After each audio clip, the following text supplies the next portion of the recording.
Welcome back, my friends, to A Potato's Eye, the only podcast hosted by, well, an actual potato. I am your host, rooted, rugged, and slightly starchy. Today, we're going to talk about something dirty. No, not the politics of the day, because as we all know, that's dirty. And no, I'm not talking about your internet search history. We all know, bud. We just don't care. No, I'm referring to soil, or more specifically, the trillions of tiny life forms living in it. Soil microbes, bacteria, fungi, archaea, worm farts, whatever you may think is going on down there. Well, it's weirder, wilder, and way more important than we were led on to. Some of us, maybe even majority of us, even comprehend. So here's the thing. Soil isn't just dead. Dead stuff, plants, garbage, old Yeller that passed, and we buried him in the back 45 years ago. No, soil is alive. Really, really alive. Like 1 teaspoon of healthy soil has more living organisms in it than there are people on the planet Earth. That's 1 spoon of dirt makes the world go round. Sorry.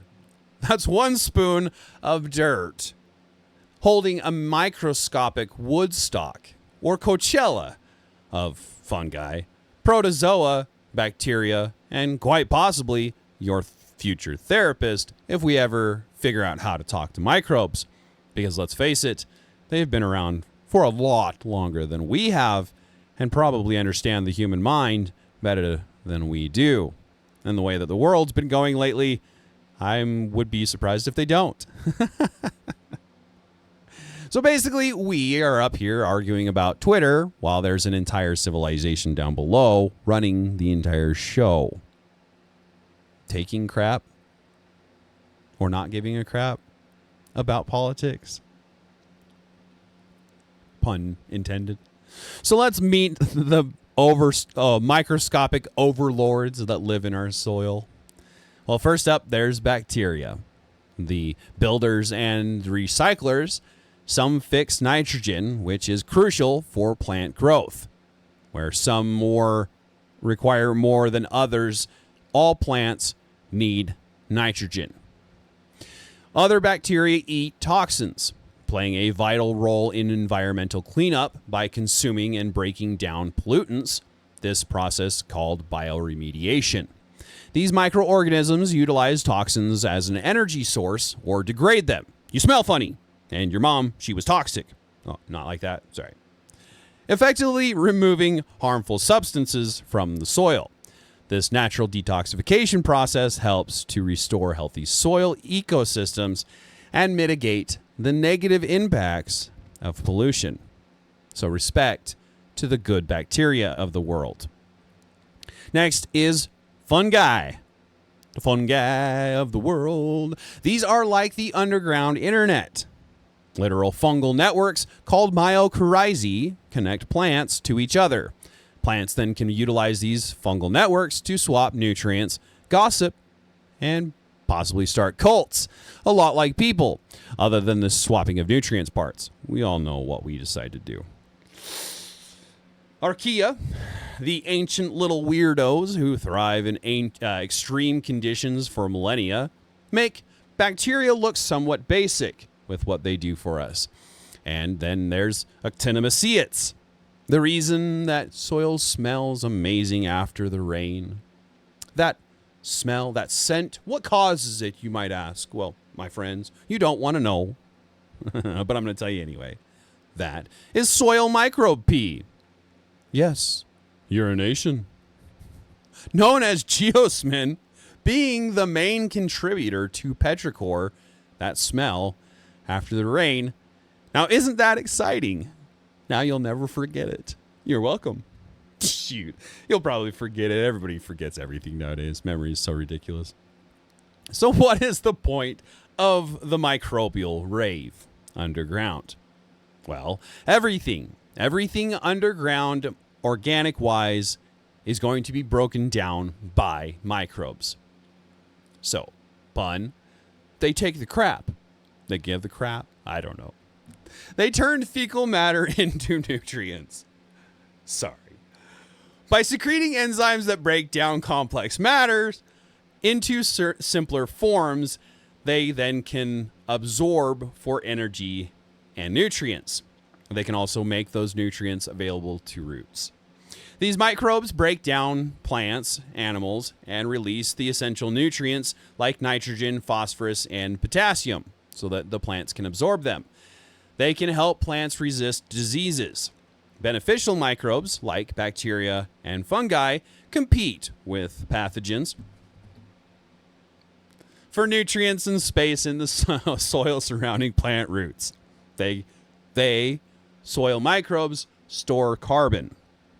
We're being told that CO2 is detrimental to the environment. However, when broke down into its simpler form, it is 1 part carbon and 2 parts oxygen. Oxygen is beneficial to the environment, and carbon, when we Google it, carbon, particularly in the form of soil organic matter. Now, I understand that the soil organic matter, it is specifically referring to garbage matter. But when we're talking about carbon, it is crucial for healthy soil. It acts as a glue, binding soil particles together to improve soil structure, water retention, and aeration. Carbon also provides a vital food source for microorganisms, which are essential for nutrient cycling and plant health. So additionally, Google goes on to state that soil carbon can be removed from the atmosphere, helping to mitigate climate change. But if soil is important for climate, thus climate change, and carbon is essential for healthy soil, isn't there a contradiction there? I'm curious. Now, where I realize what they're referring to, what they're talking about, is getting carbon neutral, only making or producing the carbon that the earth can consume, right? But the world is greener now than it was before carbon levels raised. So, green, more carbon. I digress. So if you haven't seen my video on turbine blades, please go check that out. But on the subject of microbes and turbines, wind turbine construction and operation can impact soil microbes through changes in soil moisture, temperature, and nutrient levels. The blades spinning actually have the potential of pulling warmer air from higher climates and pull it down to the Earth's surface, changing the temperatures at the Earth's surface. Now, this is according to climate.nasa.gov. This can affect microbial community structure and activity.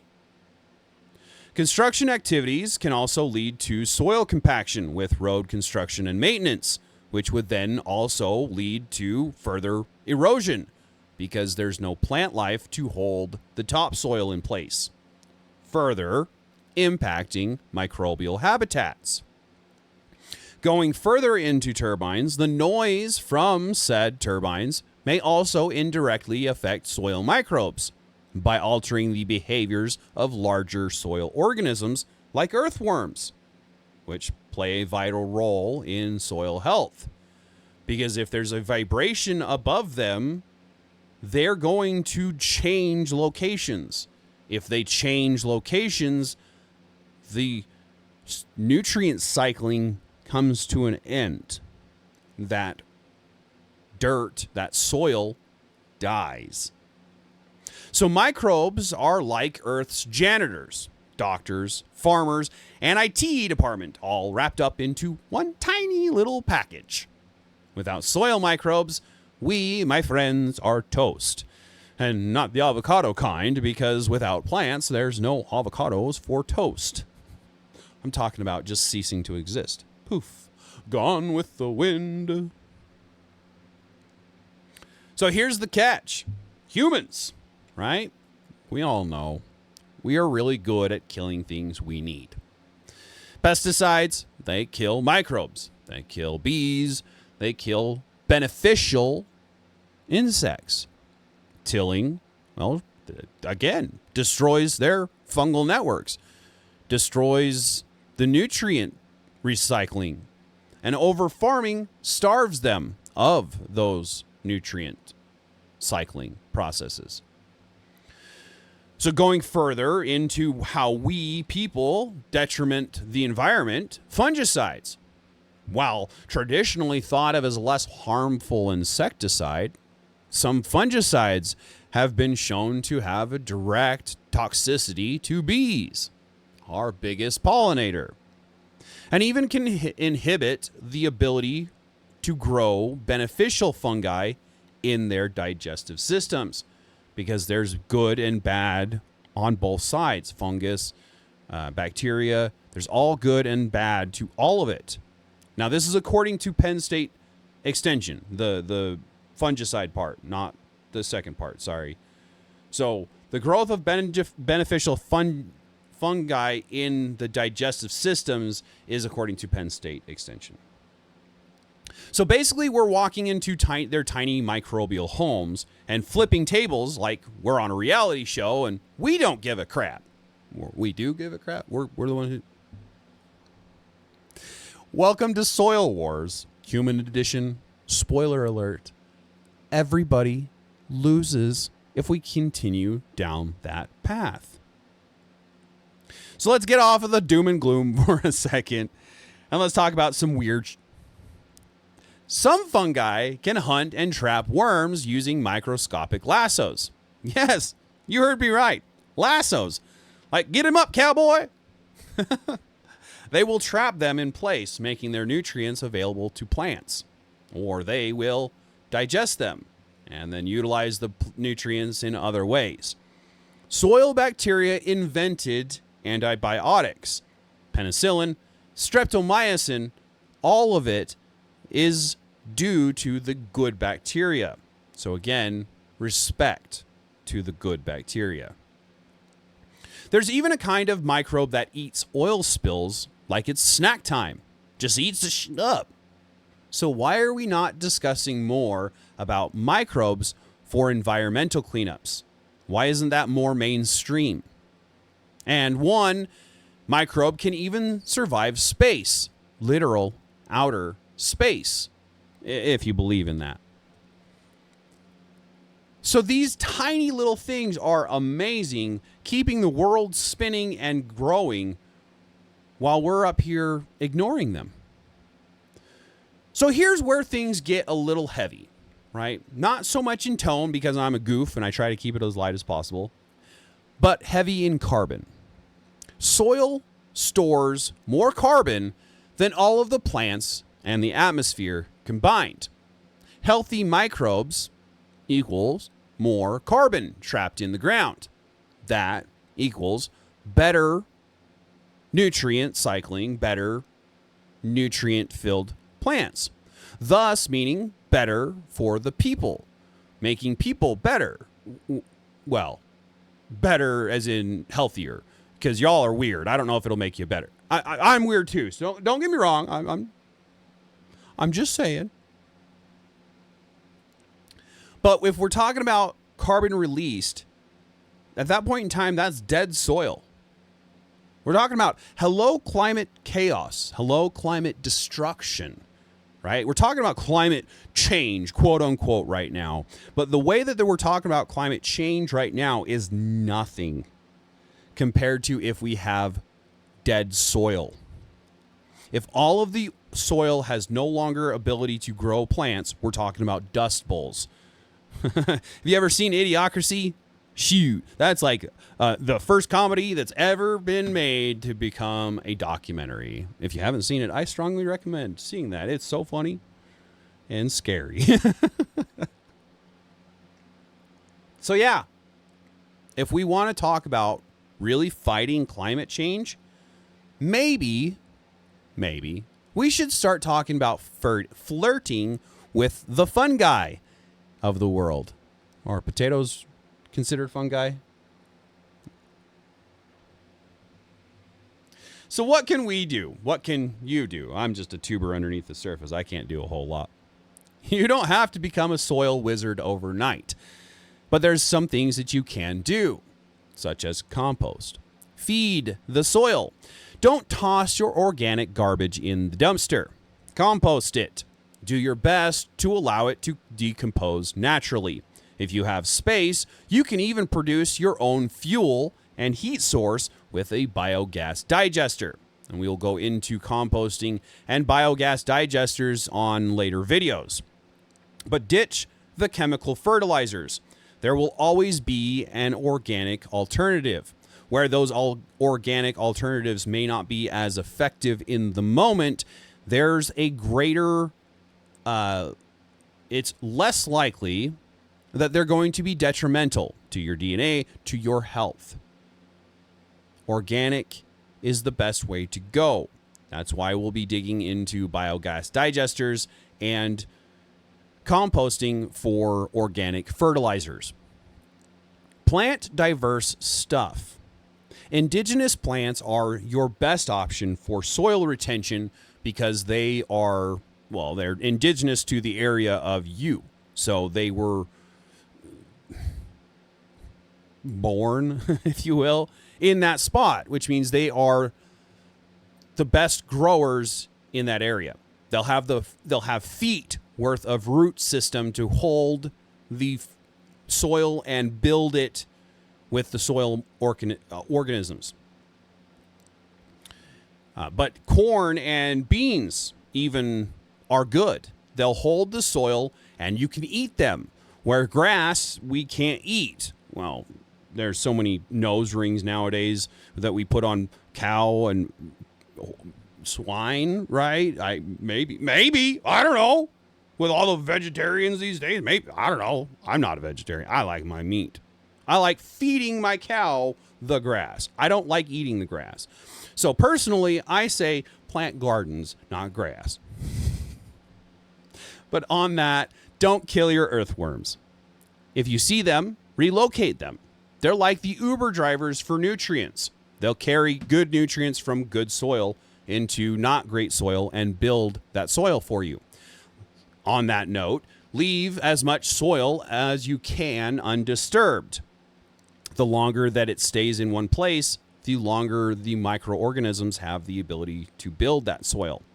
Try not to till your garden, if you garden, any more than absolutely necessary. And if you don't garden and you have a lawn, till that and plant a garden. But don't till any more than the first time. Till it 3 or 4 times that first time, and then don't anymore. If you utilize mulch, place your mulch.